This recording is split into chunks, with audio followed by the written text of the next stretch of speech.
Come, now's the time to worship. Come, now's the time to give your heart for your God.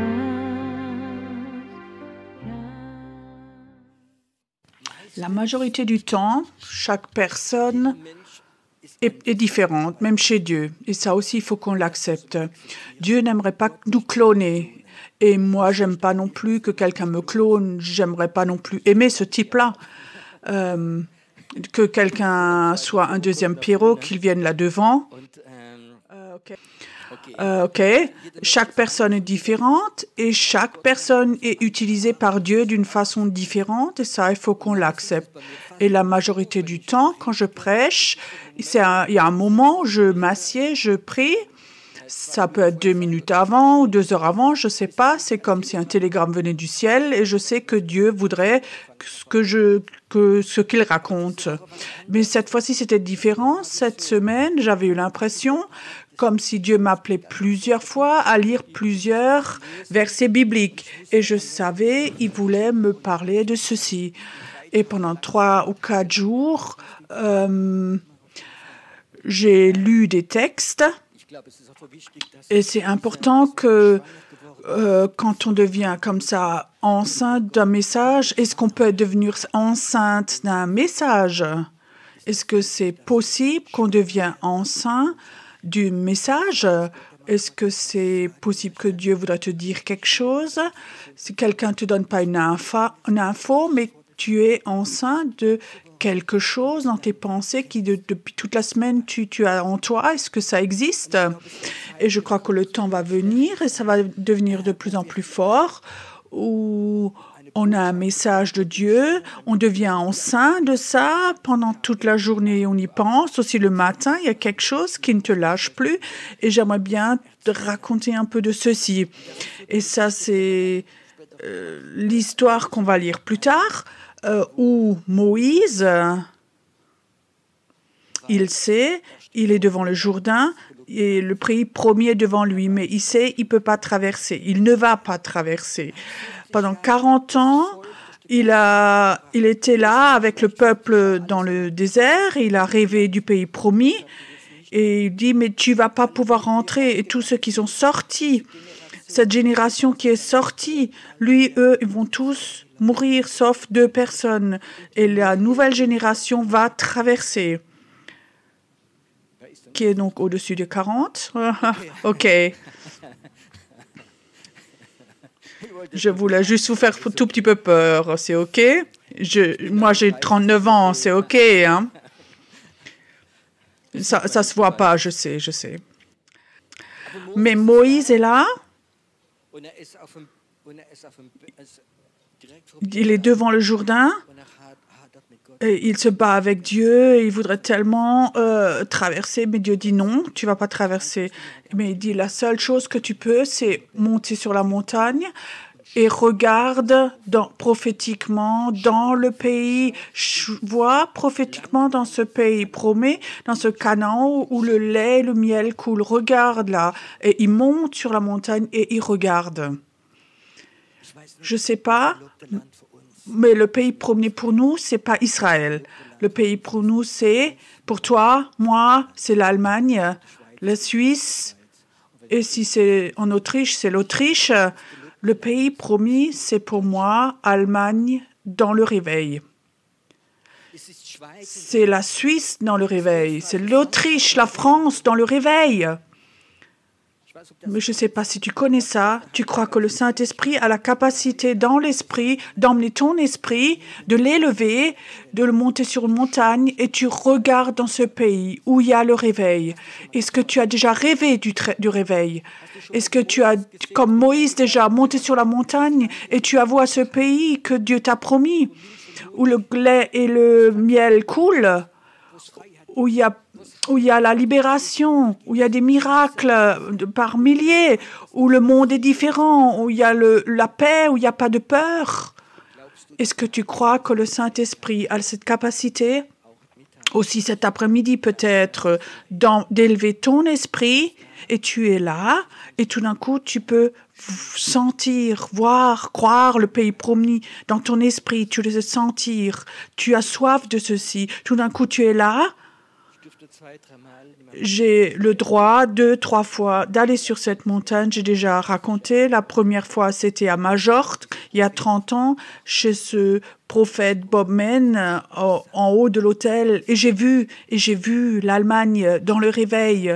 J'ai vu prophétiquement ce qui allait arriver. Et ça a imprégné ma vie. Et je peux te dire, ça ne suffit pas d'entendre de belles histoires du réveil, mais c'est important que ton esprit puisse traverser, que ton esprit a la capacité de voir, de rêver, d'être dedans, dans le réveil. Et Moïse monte sur cette montagne et voit ce pays et il reçoit quelque chose de Dieu et il descend.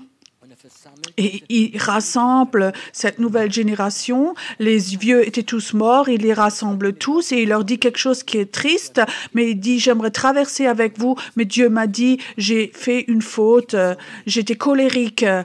Deux fois, j'ai tapé sur le rocher.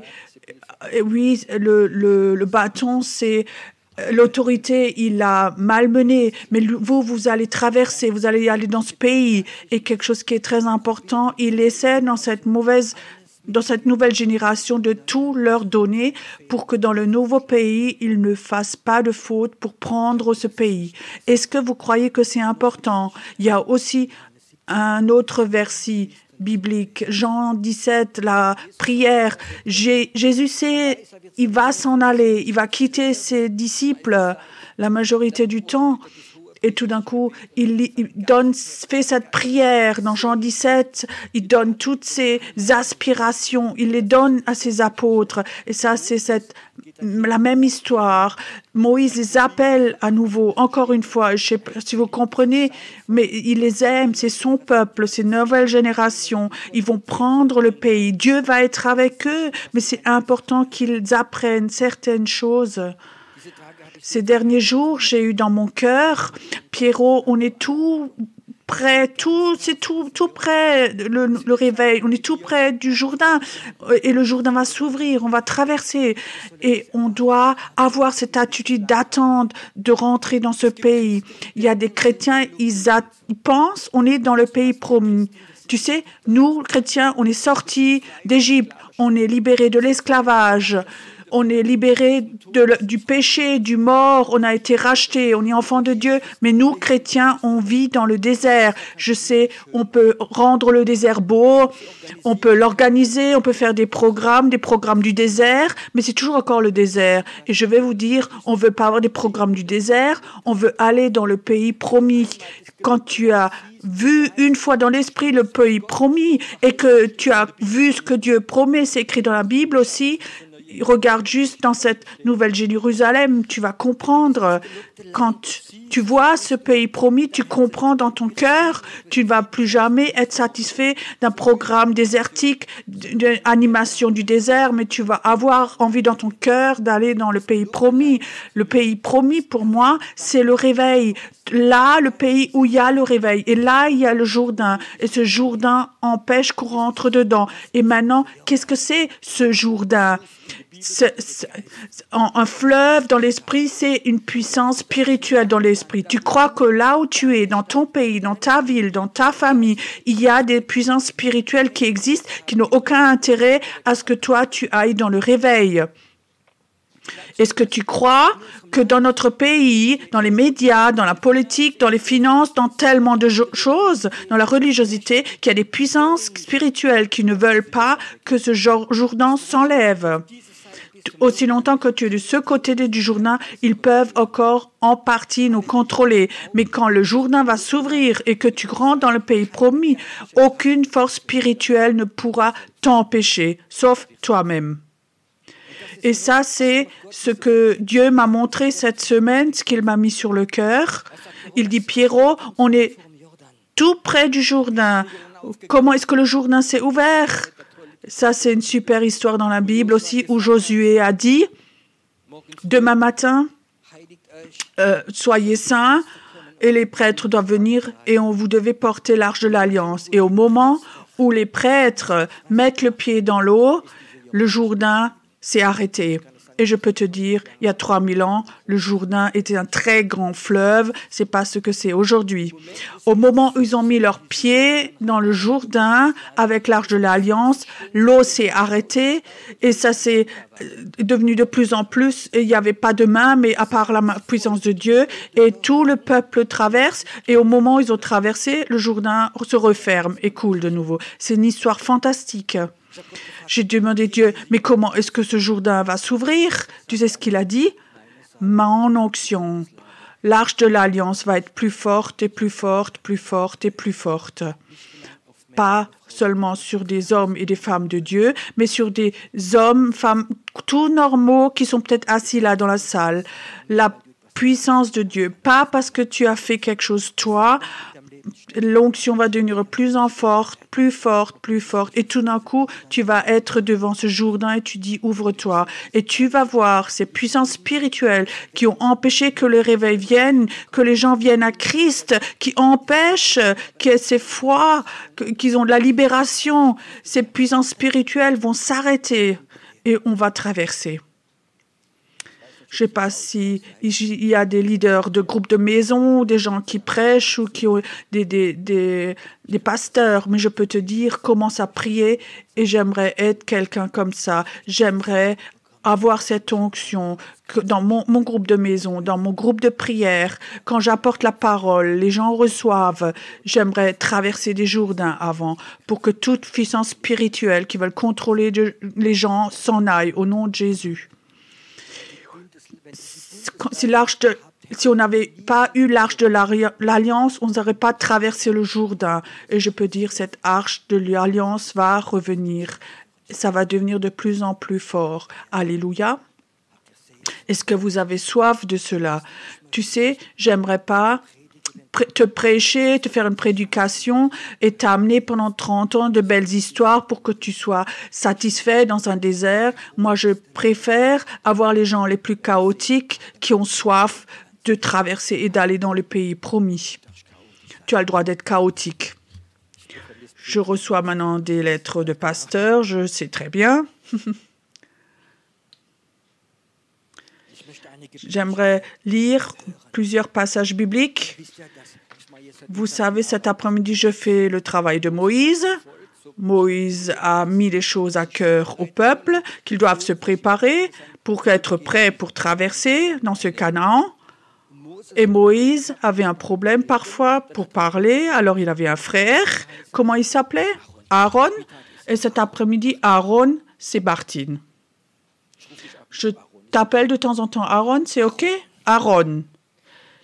L'ivoire de Deutéronome 5, 29 à 35. C'est ce que Moïse commence à raconter à son peuple. Je vous ai dit, ne tremblez pas et n'ayez pas peur d'eux.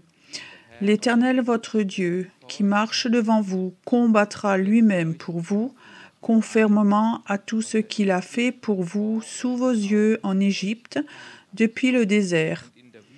Tu as vu que l'Éternel, ton Dieu, t'a porté comme un homme porte son fils, pendant tout le parcours que vous avez effectué jusqu'à votre arrivée ici. Malgré cela, vous n'avez pas eu confiance en l'Éternel, votre Dieu, qui marchait devant vous sur la route pour vous chercher un lieu de campement, la nuit dans un feu, afin de vous montrer le chemin où vous deviez marcher, et le jour dans une nuée. L'Éternel a entendu votre parole. Il s'est retiré et a juré. Aucun des hommes de cette génération méchante ne verra le bon pays que j'ai juré de donner à vos ancêtres. Moïse raconte des choses qui se sont passées auparavant. Dieu a dit plusieurs fois, allez traverser, prends cette ville. Vous connaissez l'histoire. Il y a ces 12 espions qui sont sortis, qui ont regardé le pays, et 10 reviennent. Ils ont dit, c'est la catastrophe. Les gens sont si grands, ils sont si forts, ce sont des géants, ils vont nous dévorer. 2 ont dit, non, non, il faut que vous ayez la foi, Dieu va nous donner le pays. Mais une grande partie n'ont pas cru.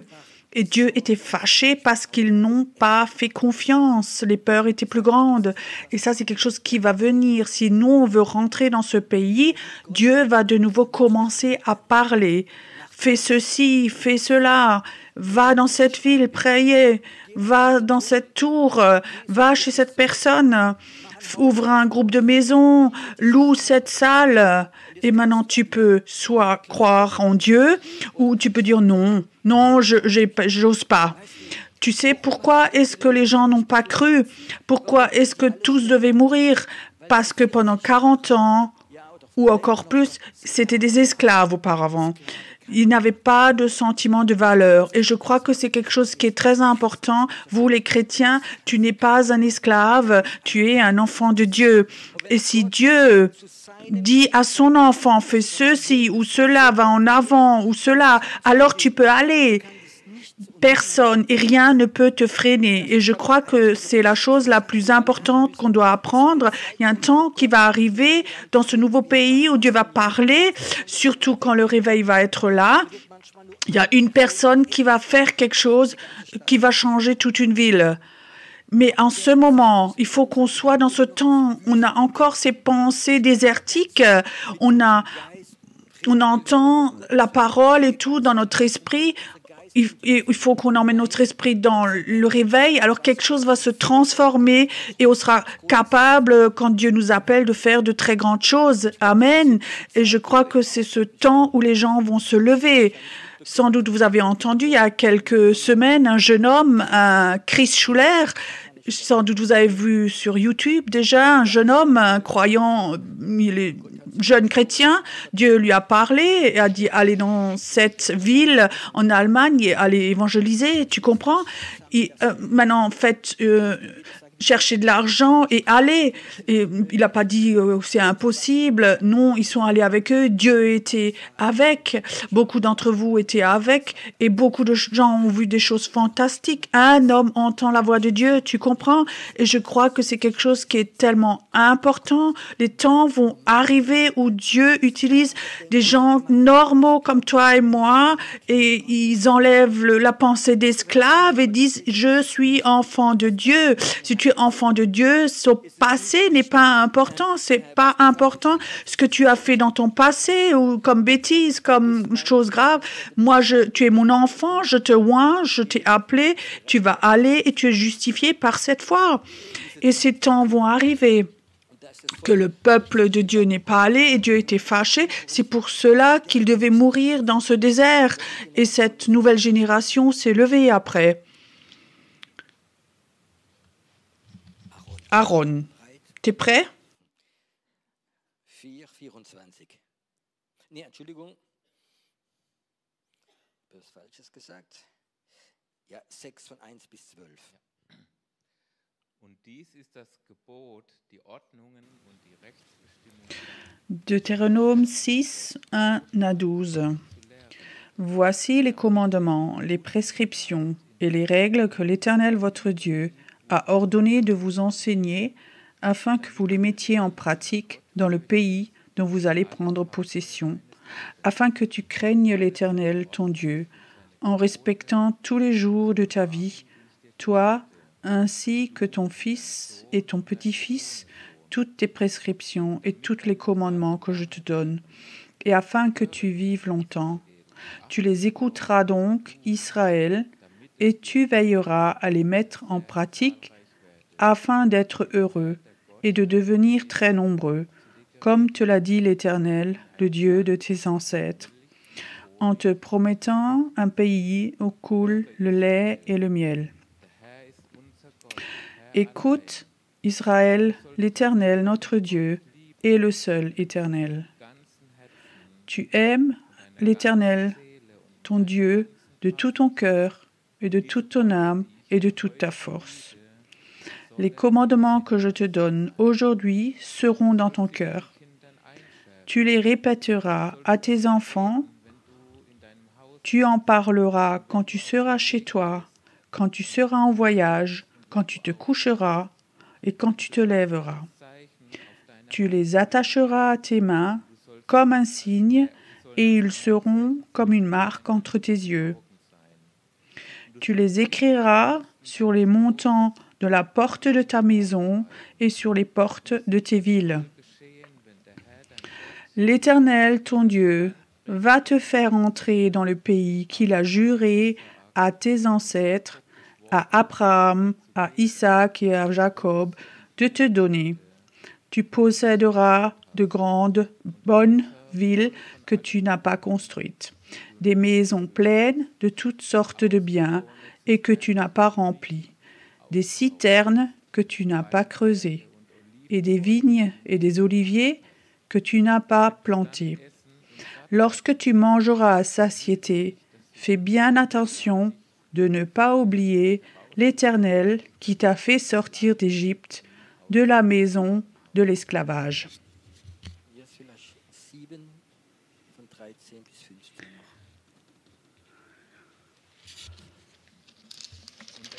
Maintenant encore 7, 13 à 15. Il t'aimera, il te bénira et te multipliera. Il bénira tes enfants, le produit de ton sol, ton blé, ton vin nouveau, et ton huile, les portées de ton gros et de ton petit bétail, dans le pays qu'il a juré à tes ancêtres de te donner. Tu seras béni plus que tous les peuples. Il n'y aura chez eux ni homme, ni femme stérile, ni bête stérile parmi les troupeaux. L'Éternel éloignera de toi toute maladie. Il ne t'enverra aucune des mauvaises maladies d'Égypte que tu connais, mais il en frappera tous tes ennemis. Le deuxième texte, c'est un texte, ils sont dans le nouveau pays, et je trouve ce qui est dit là, dans ce nouveau pays, dans ce temps du réveil, il n'y aura pas de maladie. Ceux qui servent Dieu ne seront pas malades. C'est écrit dans la Bible. Ce Dieu va être nous. Il n'y aura plus de délivrance pour les chrétiens. Tu seras libre au moment où tu traverses le Jourdain. Tu es le plan de Dieu, tout va s'enlever. Tu n'as plus besoin d'avoir de cure d'âme. Tu n'as même pas besoin de son numéro de téléphone. Tu n'auras pas le temps pour faire la cure d'âme. Mais tu iras dans le pays promis. Et tu verras comme la bénédiction de Dieu est sur toi. Et je peux te parler de ce pays promis encore, de tous ces rêves, tout ce qu'il y a dans ce réveil. Tu ne vas plus construire de maisons, elles seront construites, les citernes vont être remplies et l'eau sera déjà dedans. Tu vas être béni et béni et béni. Et c'est la preuve qu'on n'est pas dans le nouveau pays, c'est que ce n'est pas encore là maintenant. Si je suis vraiment franc, chez les chrétiens, il y a presque autant de malades que chez les non-chrétiens. Il n'y a pas de grande différence. Bien sûr, aujourd'hui, il y a encore des miracles, il y a des guérisons qui se passent, mais on vit dans ce désert. Les hommes d'affaires chrétiens ne sont pas plus bénis que les autres. Vous savez comment je sais. Quand j'étais nouveau chrétien, j'étais homme d'affaires. J'ai appris à connaître un grand homme qui s'occupe des impôts. Et je demandais, tu connais les chrétiens? Oui, un tiers sont chrétiens.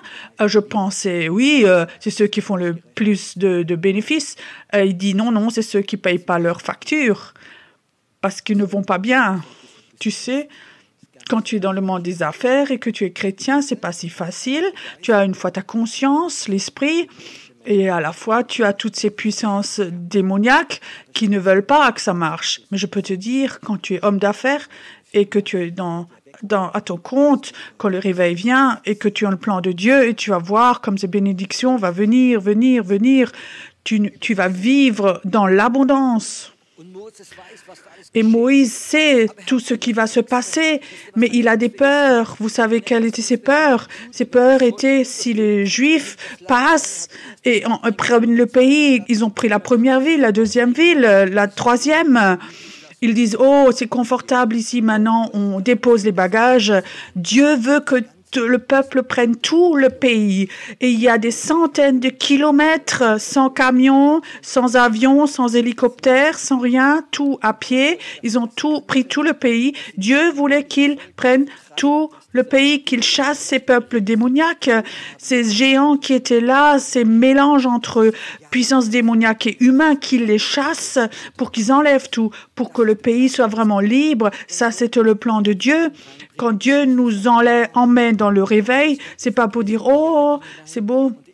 Un évangéliste va dans le réveil. Le premier soir, il y a 30 personnes qui se convertissent. Maintenant, on fait une église. Maintenant, on se confortable. On fait des beaux chants. Maintenant, on sait comment ça marche. Non, non. Alors, on continue. Prochaine ville, prochaine ville. Mon onction va être avec toi. Les puissances démoniaques vont reculer, reculer. Ils disent, vous, Père, quand vous êtes dans le pays promis, n'oubliez pas votre Dieu, n'oubliez pas de m'aimer, n'oubliez pas de me mettre en première place, n'oubliez pas de raconter à vos enfants, à vos petits-enfants ce que Dieu a fait. Et il dit encore, si vous vivez ce réveil, quand vous êtes dans le pays promis et que vous êtes dedans, ne pensez pas que vous avez eu le pays parce que vous êtes fantastique ou super.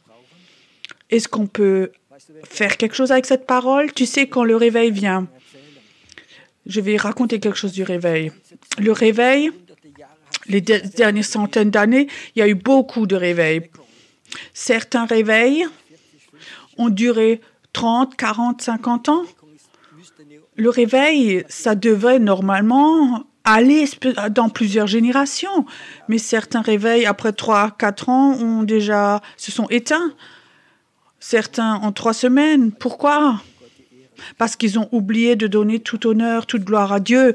Ils pensaient, ils sont tellement super, tellement fantastiques. Ils ont oublié que c'était le Saint-Esprit, c'est que Dieu a donné grâce.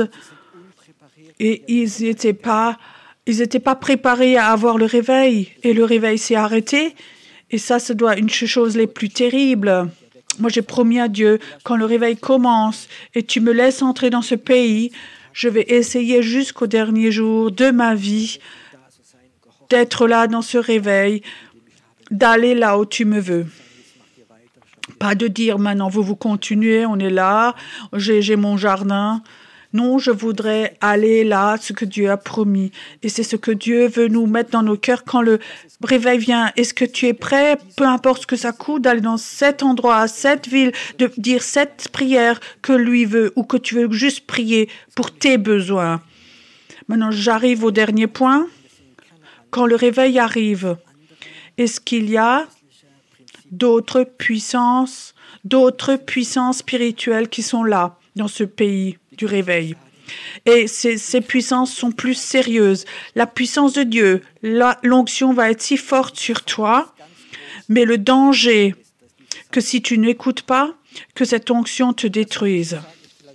Ce que je dis, c'est quelque chose de très, très sérieux.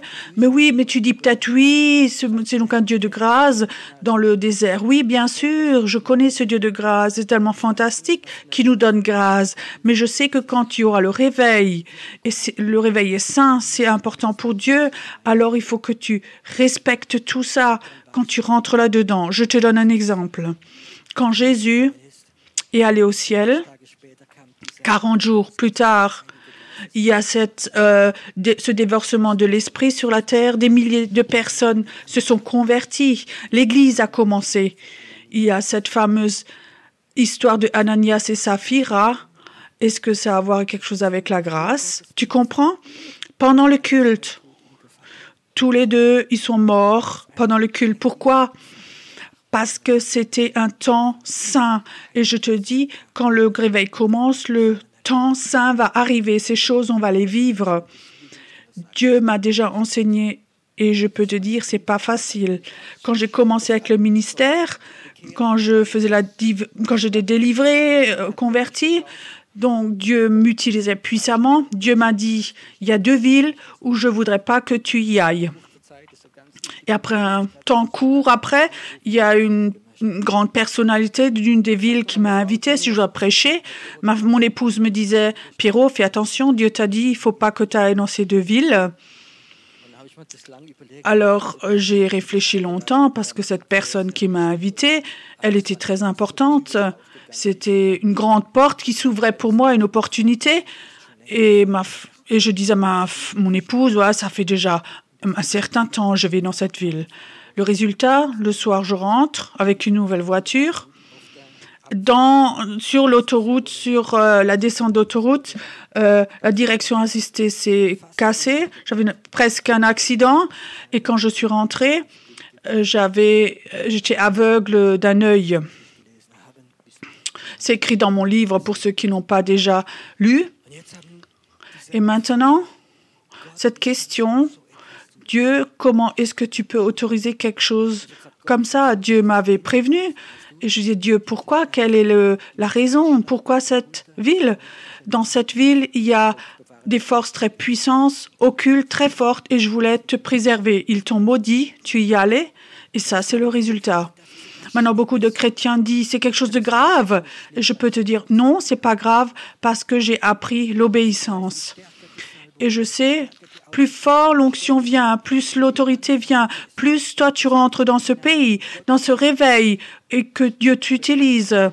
Je veux te dire, et n'essaie jamais de faire de faute. Essaie d'être obéissant à Dieu. Il y a d'autres règles, d'autres puissances.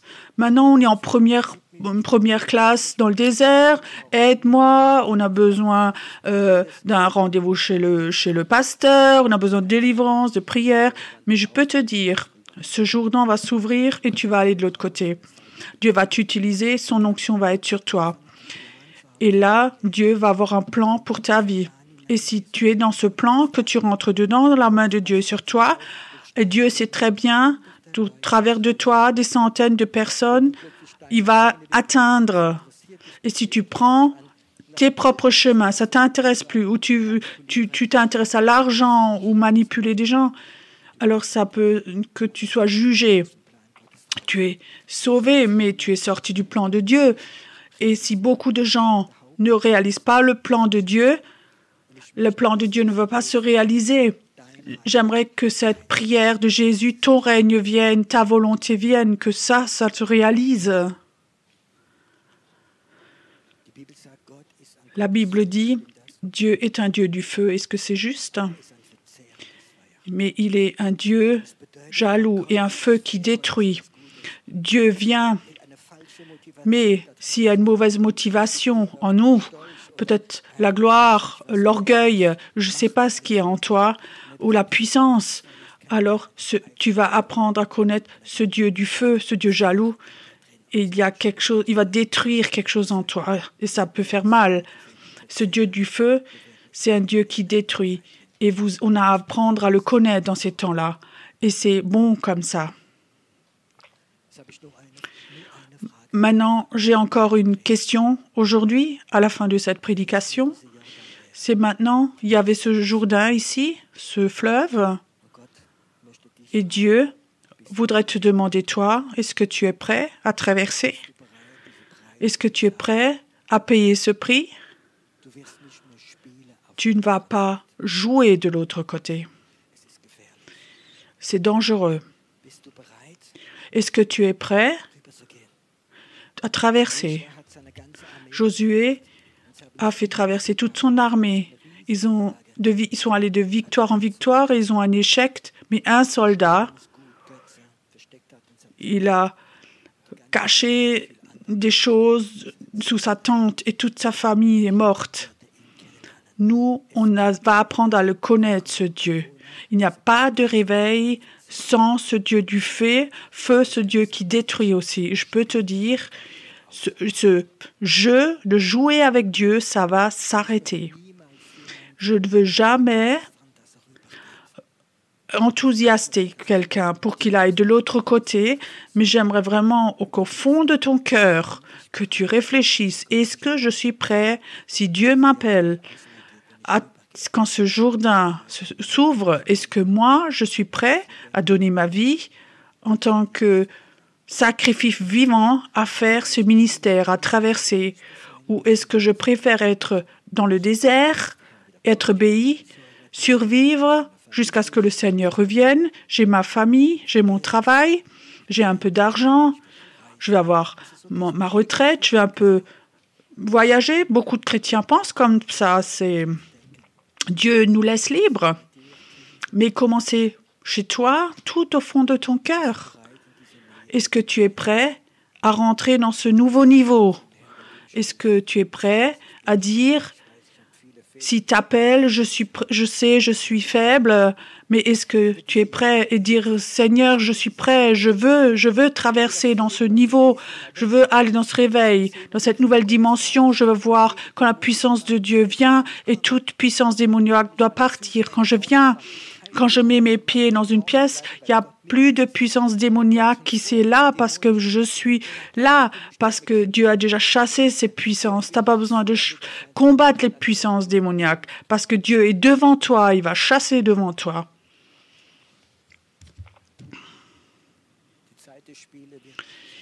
Le temps du jeu va être fini dans ce temps-là. Cette semaine,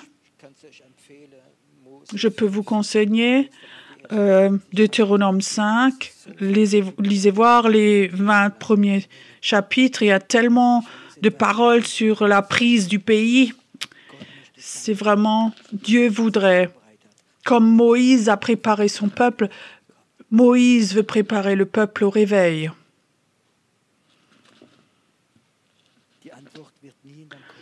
La réponse ne va jamais être dans ta tête. L'enthousiasme peut faire que tu donnes une réponse de ta tête. Dieu seul, avec son esprit, peut toucher ton cœur. Ta tête dit tu ne peux pas y arriver, mais dans ton cœur, il y a une soif. Au fond de ton cœur, il y a une soif de prendre ce pays. Au fond de ton cœur, il y a vraiment une soif de voir que tes enfants, tes petits-enfants aillent dans ce Canaan, passent cette Allemagne, cette Suisse d'aujourd'hui qui est devenue sans Dieu, mais tu voudrais que ta descendance grandisse avec Dieu, que toute ta famille soit dans le réveil. Tu es en partie responsable de cela.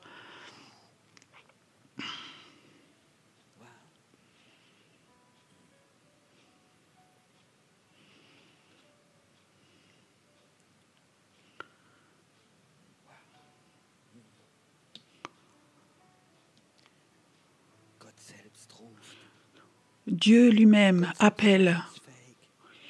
Dieu lui-même nous rend capables. Dieu lui-même appelle notre esprit comme ces 12 espions qui sont allés dans le pays pour regarder le pays.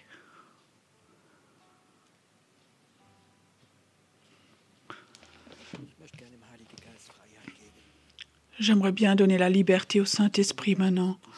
Écoute maintenant et tu sens maintenant que Dieu t'appelle dans l'esprit à rentrer dans ce pays. Tu sens que Dieu t'appelle maintenant d'être un Josué, à prendre le pays, d'aller.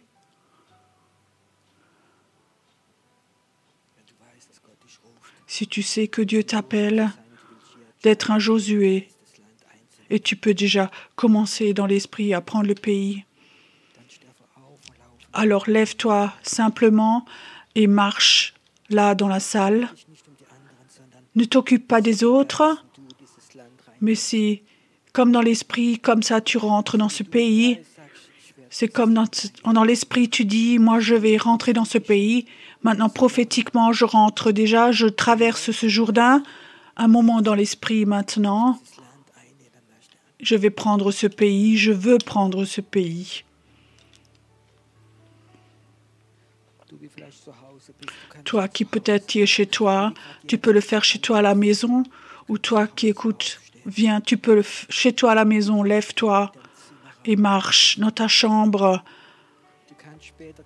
Tu peux plus tard aussi mettre tes chaussures et je veux prendre un bout de pays dehors, je veux être un Josué, j'aimerais diriger les gens, je veux le vivre ça, je veux être un leader.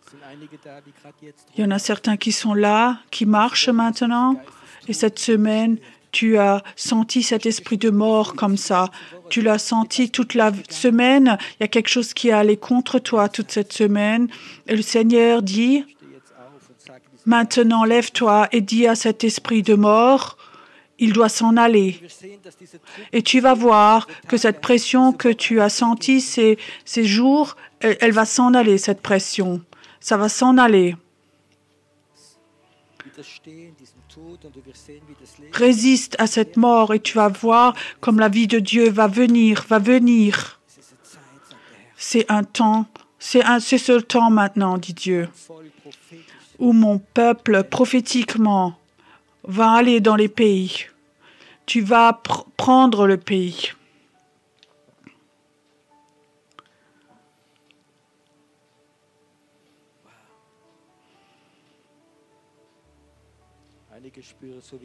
Certains sentent comme la main de Dieu, l'onction te touche maintenant. Ça te touche.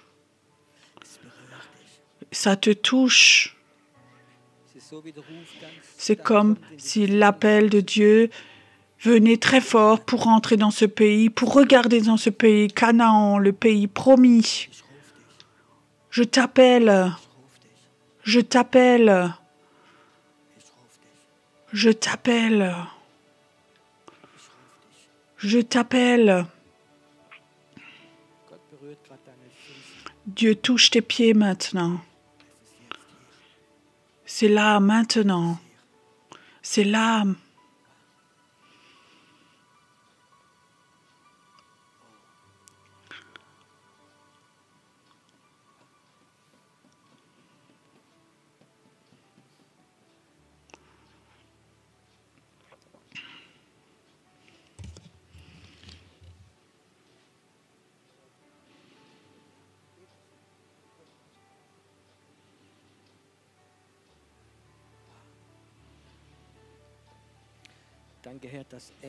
Merci Seigneur que des anges viennent quand ton peuple prophétiquement va dans l'obéissance, que ça va venir, que ça va venir.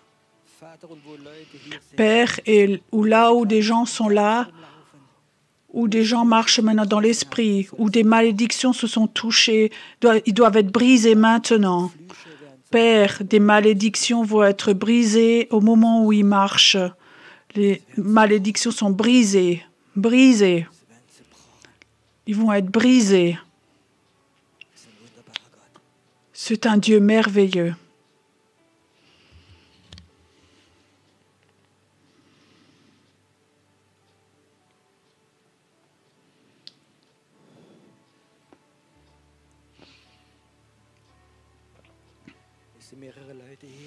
Il y a plusieurs personnes qui sont là.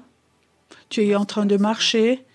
Toute ta semaine, tu avais des douleurs de dos et tu avais des douleurs dans le bas-ventre. Ça vient aussi de cette colonne vertébrale du dos. Viens devant maintenant, ici. On va prier que ça s'arrête. Le Jourdain, c'est ouvert, c'est arrêté. Et on va prier que maintenant, il y a un temps de miracles qui se passe pour que des guérisons se passent. Now's the time to worship.